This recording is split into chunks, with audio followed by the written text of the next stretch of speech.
আজ আমি বানাচ্ছি ঘরে থাকা জিনিসপত্র দিয়ে মাত্র 15 মিনিটে তৈরি হওয়া মিনি চকলেট মার্বেল কেক। ডিম ছাড়া এত ময়েস্ট, সফট আর জালিদার চকলেট মার্বেল কেক কিভাবে বাড়িতে বানাবেন, চলুন সেই রেসিপিটাই আপনাদের সাথে শেয়ার করি। প্রথমে একটি পাত্রে নিয়ে নিচ্ছি 1/4 কাপ পরিমাণ দই। ফ্রেশ দই ব্যবহার করার চেষ্টা করবেন। খুব বেশি টক হলে একটা ছাঁকনিতে দইটা কিছুক্ষণের জন্য রেখে দিলে টক জলটা বেরিয়ে যাবে, তারপর এটা ব্যবহার করতে পারেন। যেহেতু আমরা ডিম ছাড়াই কেক বানাচ্ছি, তাই দই ব্যবহার করলে কেকটা সফট আর জালিদার হবে। আমরা অলরেডি 3/4 কাপ পরিমাণ গুঁড়ো চিনি অ্যাড করে দিয়েছি। চিনিটাকে একটা চালনির সাহায্যে চেলে তারপরেই এর মধ্যে অ্যাড করতে হবে। দই আর চিনি ভালো করে মিশিয়ে নিতে হবে। সব কিছু ভালো করে মেশানো হয়ে গেলে দিয়ে দিতে হবে 1 কাপ পরিমাণ দুধ। এটা অবশ্যই নর্মাল টেম্পারেচারে থাকতে হবে। বেশি গরম বা ঠান্ডা দুধ এখানে ব্যবহার করা যাবে না। 1/3 কাপ পরিমাণ নন ফ্লেভার যে কোনো তেল এর মধ্যে অ্যাড করে দিতে হবে। এর পরিবর্তে আপনারা অবশ্যই বাটার ব্যবহার করতে পারেন। সব কিছু ভালো করে মেশানো হয়ে গেলে অ্যাড করছি ময়দা। ময়দাটাও আমরা চালনি দিয়ে চেলে তারপরেই অ্যাড করব। এখানে প্রথমে আমি 1 কাপ পরিমাণ ময়দা অ্যাড করেছি, তারপর আরও হাফ কাপ ময়দা নিয়ে নিয়েছি। ময়দাটা দেওয়ার পর সব কিছু ভালো করে মিশিয়ে নিতে হবে। যাতে কোনো লাম্পস না থাকে সেদিকটা কিন্তু খেয়াল রাখতে হবে। এখন দেখতে পাচ্ছেন সবকিছু ভালো করে মেশানো হয়ে গেছে আর কনসিস্টেন্সিটাও একটু ঠিক হয়েছে। চিন্তা করার কোনো কারণ নেই, তার জন্য আমরা পরে কিছুটা দুধ এর মধ্যে অ্যাড করে দেবো। একই দিলাম 1 চা চামচ ভ্যানিলা এসেন্স। এটা একদমই অপশনাল, চাইলে নাও দিতে পারেন, তবে চকলেট কেকে ভ্যানিলার ফ্লেভারটা খুব ভালো লাগে। এখন আবারও সবকিছু মিশিয়ে নিয়ে এর মধ্যে দিয়ে দেবো 1 চা চামচ বেকিং পাউডার আর হাফ চা চামচ বেকিং সোডা। সামান্য পরিমাণ দুধ দিয়ে এটাকে ব্যাটারের মধ্যে মিশিয়ে নিতে হবে। এখন খুব হালকাভাবে আর একই দিকে ব্যাটারটাকে ভালো করে মিশিয়ে নেব।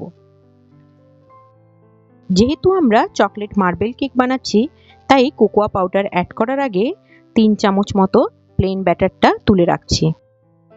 1/4 কাপ পরিমাণ কোকোয়া পাউডার চালনি দিয়ে চেলে এর মধ্যে অ্যাড করে দিচ্ছি। কোকোয়া পাউডারটা ভালো করে মিশিয়ে নিচ্ছি। ব্যাটারটা অনেকটা থিক হয়ে গেছে।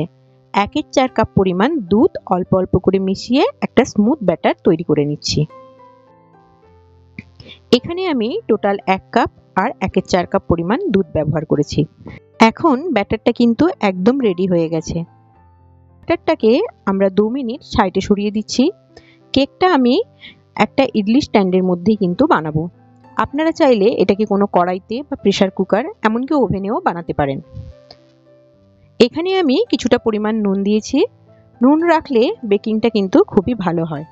এখন এটাকে ঢাকা দিয়ে হাই ফ্লেমে 5 মিনিটের জন্য প্রিহিট করতে রেখে দেব। ইডলি মোল্ডগুলোতে সামান্য পরিমাণ তেল ব্রাশ করে নেব।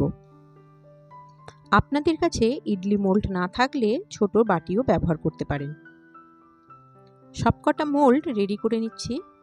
এখন একটা চামচ দিয়ে কেক ব্যাটারটা মোল্ডের মধ্যে দিয়ে দেব। পরিমাণটা সমান রাখার চেষ্টা করবেন, তাহলে কেকগুলো দেখতে সবকটা কিন্তু একই রকম হবে।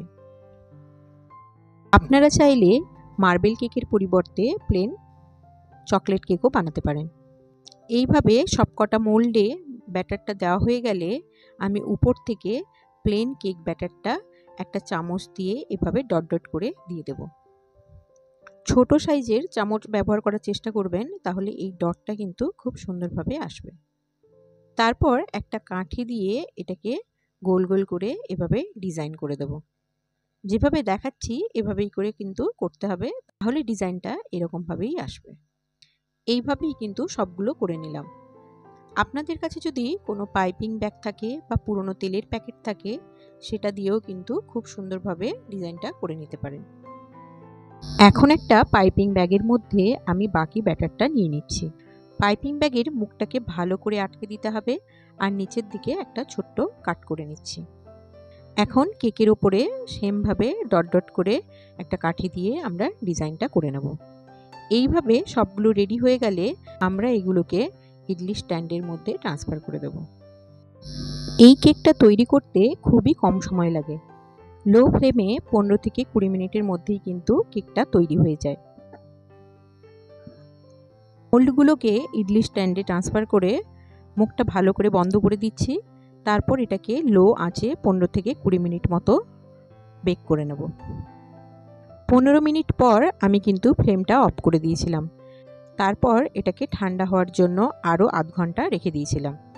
এখন চেক করে নিচ্ছি। দেখুন আমাদের কেকগুলো কিন্তু একদম রেডি।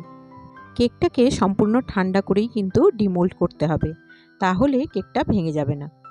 কেকগুলো দেখতে যেমন সুন্দর হয়েছে, খেতেও কিন্তু খুবই টেস্টি। বাড়িতে বাচ্চাদের জন্য আপনারা এরকম ধরনের একটা রেসিপি অবশ্যই ট্রাই করতে পারেন। আমি এখন একটা কেক আপনাদের ভেঙে দেখাচ্ছি। দেখুন কতটা সফট হয়েছে আর কতটা স্পঞ্জি। আমার আজকের রেসিপিটা কেমন লাগলো সেটা অবশ্যই কমেন্ট করে জানাবেন, আর ভালো লাগলে অবশ্যই লাইক এবং শেয়ার করবেন। এরকম আরও সুন্দর সুন্দর রেসিপি পেতে অবশ্যই আমার চ্যানেলটিকে সাবস্ক্রাইব আর ফলো করে পাশে থাকবেন। নমস্কার।